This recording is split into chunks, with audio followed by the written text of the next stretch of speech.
Verið velkomin í Hljómahöll, þar sem fullkomin aðstaða fyrir árshátíðir, veislur, ráðstefnur og viðburði af öllum stærðum og gerðum. Við þjónustum þinn viðburð frá A til Ö.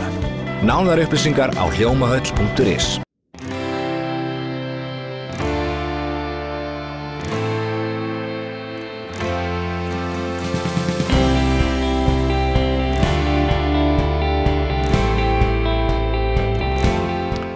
Komið sæl og verið velkomin í þennan 40. þátt ársins af Suðurnesja magasíni. Lífsreynslusaga úr alvarlegu sjóslysi, galdrastrákurinn Harry Potter og frisbeegolf í Reykjanesbæ eru viðfangsefni okkar í þessari viku. Kristbjörg Kamilla Sigtryggsdóttir, 30 kona úr Suðurnesjabæ, lenti í alvarlegu slysi síðis sumars við árekstur sjóþotu og slöngubáts. Í viðtali við Víkurfréttir segir hún frá þessari lífsreynslu, en í slysinu misti hún helminginn af blóði líkamans og hægri löppin hékk öfuga á henni og lærleggurinn var í sundur. Hilmar Bragi ræddi við Kristbjörgu. 17. ágúst. Þetta minnisstæður dagur. Mjög. Hvað gerðist? Herðu, byrjum daginn á því að ég fæ hringingu frá félaga mínum. Og ætlum að fara bara út á sjó og hafa gaman. Og ég fer og hitti hann og ég með honum í bát. Og svo eru vinafólk hans sem þarna líka. Við förum allir út á sjó og þú veist, búið að vera alveg rosalega gaman í okkur að degi til og allir að skemmta sig vel. Við fórum að skoða lunda og ætluðum að myndi sjá okkur að hvali og svona. Sáum það nú reyndar ekki, en geggjaða dagur samt. Svo þegar við erum á leiðinni tilbaka, þá ákvað ég að spyrja félaga minn hvort að hann myndi halda að vinafólk hans myndi leyfa mér að vera með sér. Þannig að því að hann ætlaði nefnilega að fara í höfn og fara að koma sér heim. Sjálfsögum mátti ég það, þannig að ég fer yfir til þeirra og áfram heldur gamanið. Svo erum við stopparna út á sjó og það er allir að spjalla saman og það var einn strákur sem var þarna á jetski. Nema ég svona í ganni mínu eins og ég spyr hvort ég megi vera farþegi, hvort það taki farþega. Já, og þannig ég byrja að taka af mér síma og lykla á veski og rétti fólkinu sem að ég var með í bát. Og segi við þau, ég náttúrulega bara í venjulegu fötum en ég er í björgunarvesti, þannig að það er bara einn lítill hringur og svo kem ég bara aftur upp í bát. Það er ekkert mál. Svo klifra ég yfir á jetskið og við förum á stað. Þetta var náttúrulega bara alveg ógeðslega gaman. En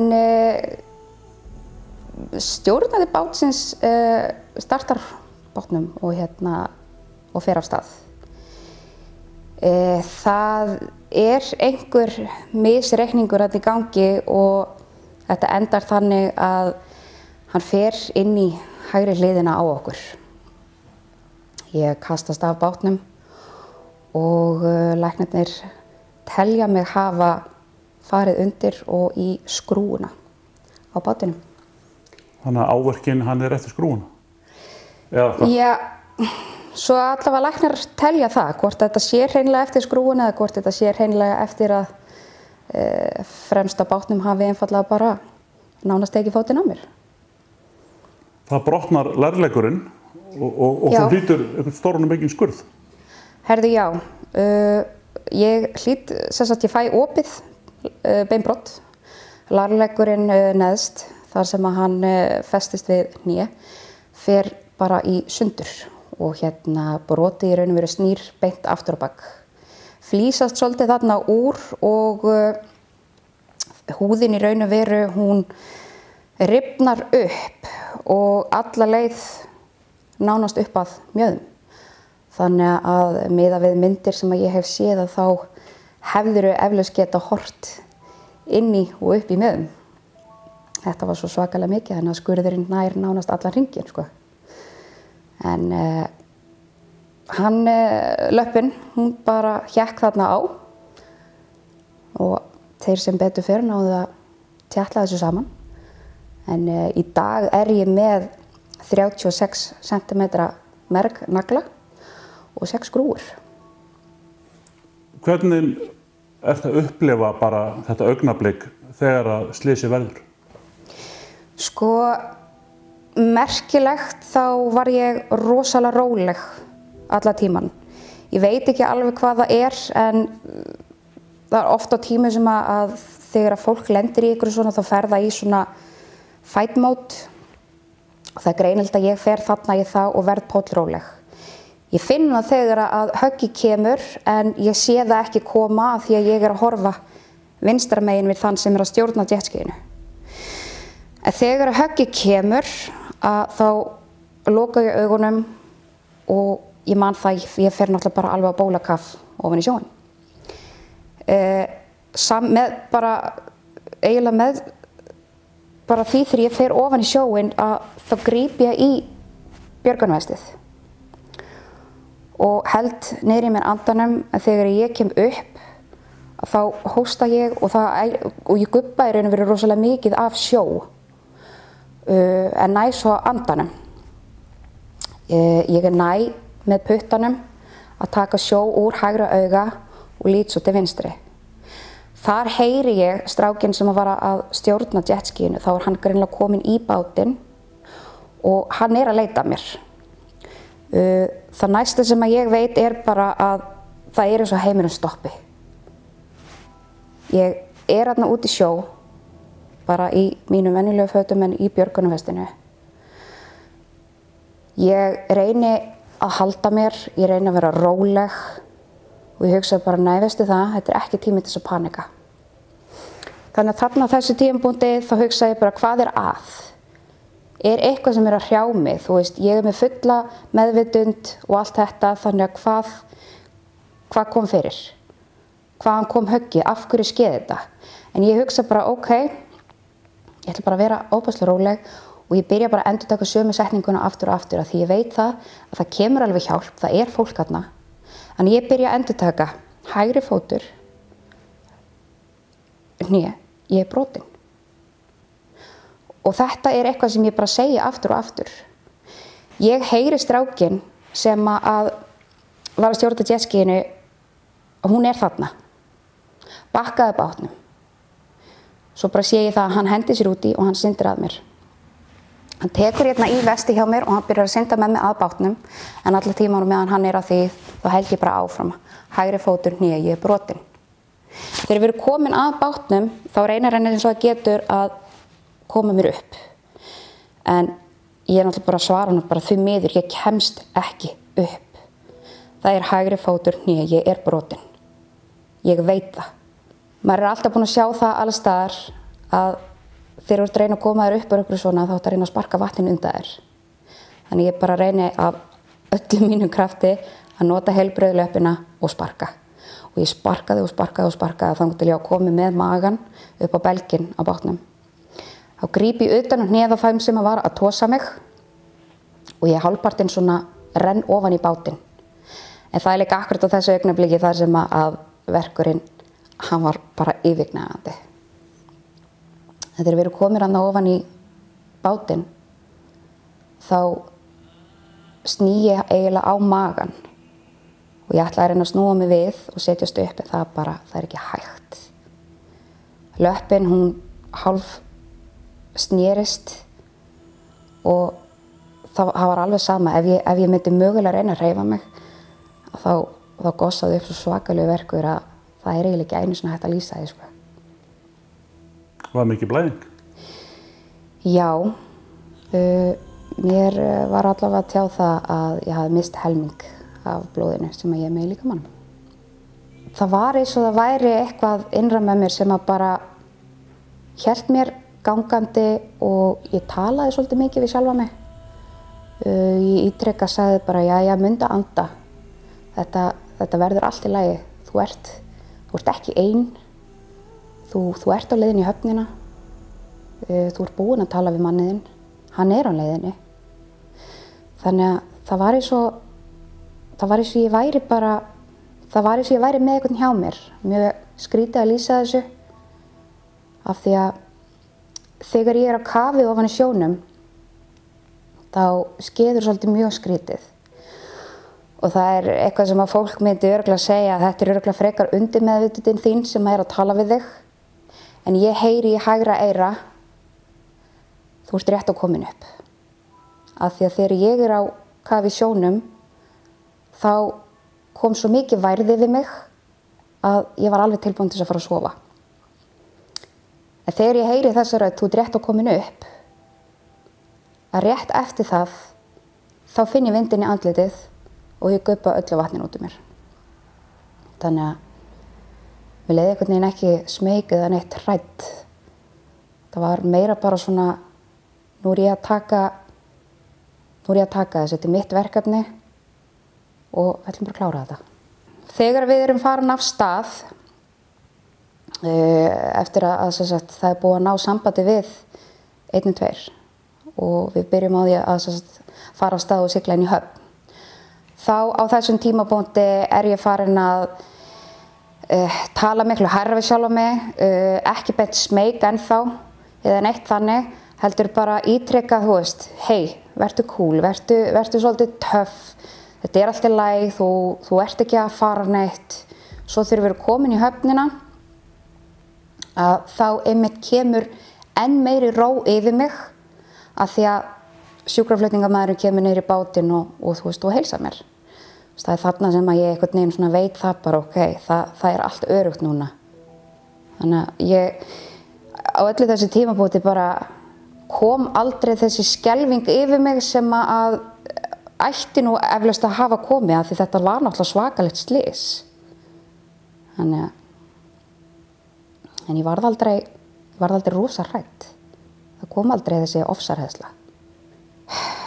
Ferðin frá bát og inn á spítala veit ég í raun og veru ekki hvernig fór, af því að þegar að sjúkraflutningamaðurinn kemur ofan í bátinn og byrjar að spyrja hvort ég viti hver ég er og bara þessar basic spurningar, að þá byrja ég ósjálfrátt að þylja upp fullt nafn og kennitölu, segi í raun og veru hvað skeði og svo segi við hann, ertu að fara að klippa fötin mín? Já, nennirðu ekki að klippa peysuna mína. Og ég byrja að reyna að drösla mér úr peysunni og meðan hann að klippa buxurnar af mér og ætla svo að fá að sjá, að þá eiginlega stoppar mig á þessi herðaskan hérna, þetta eitthvað sem þú vilt ekki sjá. Og þar með sagt að leggst ég niður og segi við hann, veistu það, kvöldið mitt ætlaði nú ekkert að enda svona sko. Þá fer hann að hlæja og segi, þetta nú meira vesen allt á manni. En ég get alveg sagt ykkur það strákar, ég byrjuði ofkólnu núna. Það þá sem þeir koma með teppi og setja yfir mig. Og þá segir við mig, herðu, ég ætla að gefa þér smá lyf. Og það eflaust þar sem að það bara knockout, sko. Því að ég búin að sjá mymband þar sem að það verið að hífa mig upp úr bát með krana og á börur. Og næsta sem ég veit bara að ég að öskra inn á bráðamóttöku. Mikið blóð sem að fara úr mér, verkurinn alveg sko, hann fer upp úr öllu valdi. Löppin náttúrulega, hún sneri í raun og veru þannig að tærnar nánast vísu niður á einu tímapunkti. Hvað þurftu að gera, bara til þess að hreinlega, ég segi, festa á þig fótlegginn aftur? Þetta skeður sem sagt 17. ágúst. Þann 18. ágúst fer ég í fyrstu aðgerðina og þar sett á mig svo kallað X-fix sem að járn í raun og veru utan á liggjandi og það eru 3 pinnar sem að fara ofan í sköflung og það eru 3 pinnar sem að fara ofan í lærlegg. Og þetta gert til þess að halda löppinni bara beinni. Svona var ég frá 18. til 20. og 8. ágúst. Þá fer ég í aðgerð númer 2. Þá X-fixi tekið og það settur þessi mergnagli í mig og þessi skrúur. Mergnaglinn iðulega settur í gegnum sko frá mjöðm og niður En í mínu tilfelli út af því hvernig brotið af því það var svo rosalega neðarlega á lærlegnum, þá þurftu þeir að fara í gegn hné og þeir þurftu að fara undir hnéskilina og fara með mergnaglan þar upp og upp í mjöðum. Þessu síðan lokað öllu saman og batinn búinn að vera merkilega góður eftir það. Ég búinn að vera að nota vörur frá Chitocare til þess að aðstofa mig við að koma að þetta sem sagt græðandi vörur og þær eru búin að hjálpa alveg ótrúlega mikið. En það voru á einum stað þar sem að var mikill vökvi að koma út og húðin í raun og veru og kjötið allt undir náði ekki að fara saman. Því það var orðið bara dáið þarna í kring. Þannig ég þurfti að fara í 3. aðgerðina og hún var núna 4. október. Hún var á sunnudaginn og ég fekk að útskrifast 5. október. Hvenær kemur svo áfallið? Hvenær upplifirðu það? Mér minnir að þetta hafi verið það bil viku seinna sem að áfallið kemur og þetta kom svolítið mikið bara eins og hendi hafi verið veifað. Ég var búin að eiga yndislegan dag, ég var búin að spjalla við alla sem að voru að koma inn, hjúkrakonurnar og sjúkraliðin á alla og ég var búin að vera á sjónvarpi, ég borðaði yndislegan mat og allt þetta. Svo bara seinnipartinn það bara búm, það kom áfallið. Og þarna líður mér svolítið eins og að ég sé áhorfandi af slysinu af því að ég sekka einhvern veginn inn og fer aftur og upplifi slysið en eins og ég segi eins og áhorfandi. Og það í raun og veru þá sem að hvað ég segja, eins og maður svona átti sig á því hversu mikið og ljótt slys þetta var. Því að áfallið var alveg óhugnalegt að upplifa þetta svona aftur af því að út á sjó var ég alltaf rosalega róleg. En þegar áfallið kom þá eiginlega, það frekar ólýsanlegt hvernig þetta þegar maður upplifir hlutina einhvern veginn aftur og eins og maður sé, eins og ég segi, áhorfandi. En konurnar sem hjúkrunarfræðingarnir og sjúkraliðirnir, þær eru magnaðar. Þær komu, þær spurja ekki að neinu, þær bara eru þarna hjá þér og ég fékk kvíðalegt til þess að stilla mig af. Svo fékk ég prest og það komu 2 prestar til mín og spjölluðu við mig. Ég reyndar ekkert rosalega trúuð en ég hef alltaf trúað að sjálfa mig. Og það held ég það sem að ná mér svolítið mikið í gegnum þetta ferli, það að ég hef ofurtrú að sjálfa mér. Þú ert búin að leyfa vinnuðinum að fylgjast með ferlinu á samfélagsmiðlum? Já.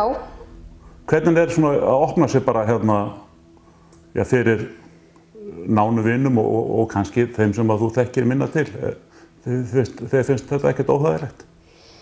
Nei, veistu það að það svolítið frelsandi að fá að geta talað. Því að ég er búin að þegja svo rosalega lengi að loksins þegar maður lærði að tala og tjá sig, þá ekkert sem situr svona mikið á herðunum. Því að það eitthvað sem maður á ekki að gera. Maður á ekki að byrja inni og það frelsandi að fá að tjá sig. Því það svo mikið af fólki hérna úti sem að hreinlega hefur kannski jafnvel svipaða sögu að segja og það getur tjáð sig og sagt við mann, veistu að þú ert ekki ein í þessu. Þannig að ég stend ekki ein á móti heiminum, heldur heimurinn sem stendur með mér. Það svolítið svona mín sýn á þessu þegar ég að tala þetta á samfélagsmiðlum. Góðan bata. Takk æðislega.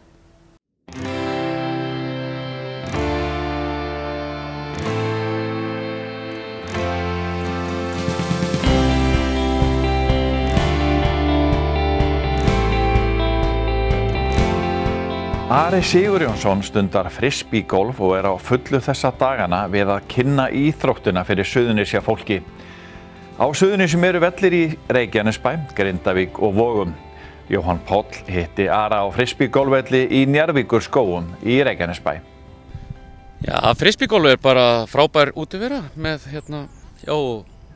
frisbeegolf snýst náttúrulega bara það að taka svona frisbeediska og þeyta þeim í átt að körfu sem að bara hvað ég segja fer frá tegnum og í átt að körfu og átt að geta kasta þessu í 3 köstum eins og þessi völlur þá hann 18 körfu og hann allur par 3 nema braut 18, hún par 4.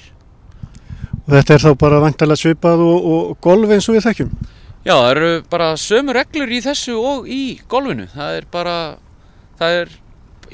allar sömu reglur. Þetta bara, í staðinn fyrir að vera að slá bolta með kylfu, þá notar það hendi og kastar frisbeedisk. Og eru margir sem stunda þetta? Já, það eru náttúrulega margir á höfuðborgarsvæðinu og víðsvegar landið. Það eru náttúrulega margir vellir alls staðar í kringum landið. Það hægt að fara inn á folv.is og sjá þar alla velli sem eru komnir þar inn á. Þetta náttúrulega glænir völlur sem í Njarðvíkurskógur og 18 körfu og verður bara vinsælli með hverjum deginum. Í Reykjanesbæ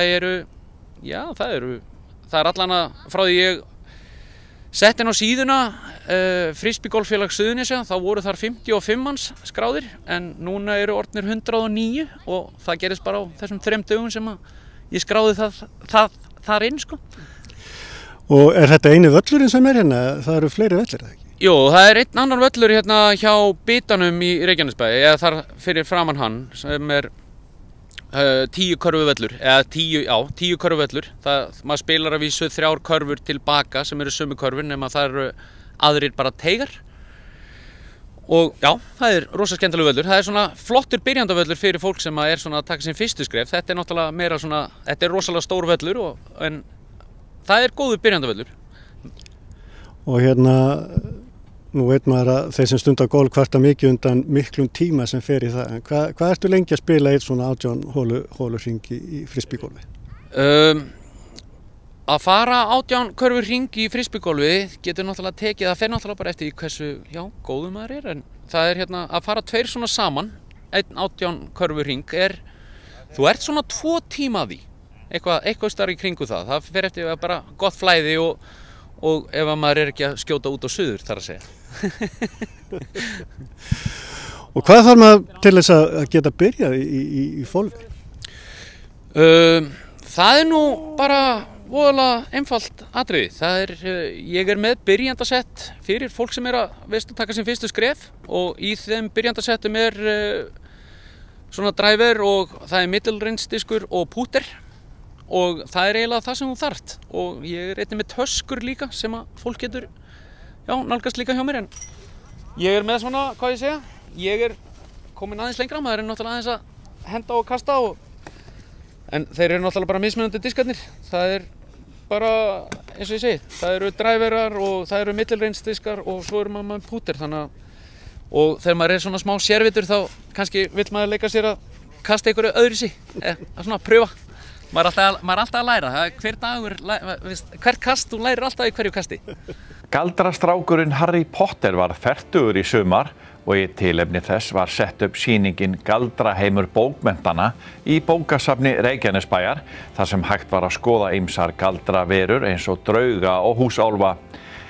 Harry Potter hefur heillað marga í gegnum tíðina og víkurfréttir fréttu af 2 stelpum í Reykjanesbæ. Þær heita Ylva Vár Jóhannsdóttir 13 ára og Sunna Dís Óskarsdóttir 12 ára og þær halda mikið upp á Harry Potter. Við fengum þær til að svara nokkrum spurningum söguhetjuna og þær gerðu gott betur með því að mæta í búningum úr sögunum.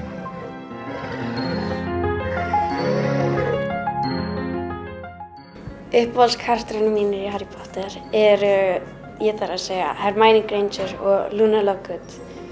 Og mér finnst ég tengjast við það mjög vel eins og til dæmis með Hermione Granger, hún mjög gáfuð og hún mjög sterk í sér en Luna Lovegood, hún talar vera skrítin og hún mjög, henni finnst það gott að hún sé skrítin og þannig, svo já. Uppáhaldskarakterinn minn Ginny því að hún svona rauðhærð eins og ég.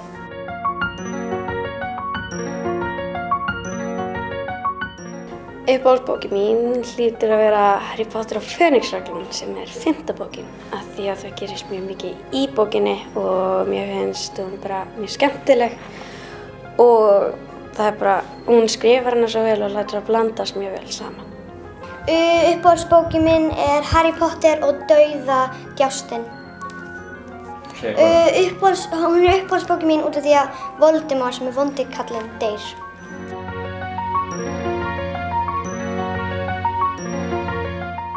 Heimahesturinn sem ég í Gryffindor og ég veit að ég búin að taka fullt af prófum það og ég alltaf í Gryffindor og mér finnst ég bara tengjast best við sá heimahest. Heimavistin mín Gryffindor.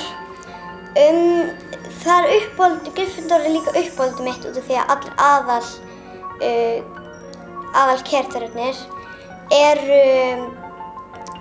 í heimavistinni og allir sem í heimavistinni mjög hugrekkir.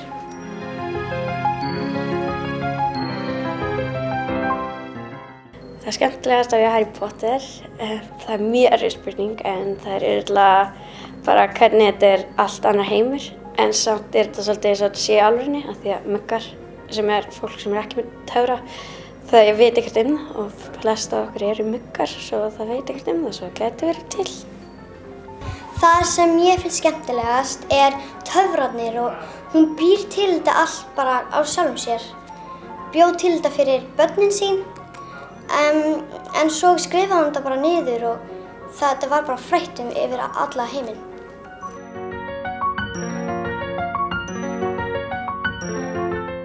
Nú þegar Harry Potter búið þá endurles ég bara bækurnar aftur og aftur og það líka komið svona fullt af framhaldum og aukabókum sem komu úr seríunni svo ég les þær líka og ég hlusta líka á bækurnar líka mjög mikið.